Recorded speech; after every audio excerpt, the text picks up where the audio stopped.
มาเบิ่งสุดร้านข่อยพี่น้องว่า1,000 กว่าบาทข่อยเลยจะได้เงินข่อยว่ายางไปฮุบไปแน่เพิ่นว่าบ่เพิ่นว่าสอนเขียนโห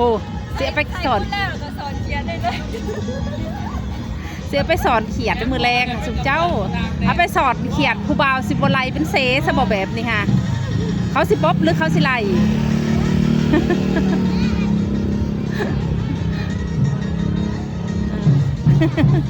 เพื่อแล้วบุญหักไหมขยับเข้ามามันแหมสิไปปั๊บผิวอยู่กรุงเทพเอาแล้วสิไปปั๊บผิวย้อมดำย้อม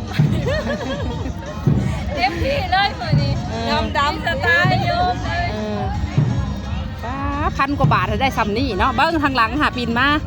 เบิ้งใน1,000 กว่าบาทสุเจ้าได้ซ้ำนี่เด็กน้อยถือใจขนาดแห่เป็นเสแลนน้ำก้นเป็นเสแน่ฮะที่แต่บ่เห็นป้าพูดนะก็อย่าแค้นประตูก็เฮ้ยอันนี้ฮะพูนอันนี้ฮะอันมันFC ผีเสื้อได้อันนี้ฮะผูกป๊บเบิดเลยแล้วไปทางใดกระแลนแห่น้ำก้น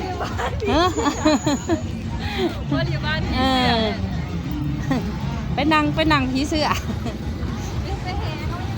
เจ้าน้อยเขาก็แห่มา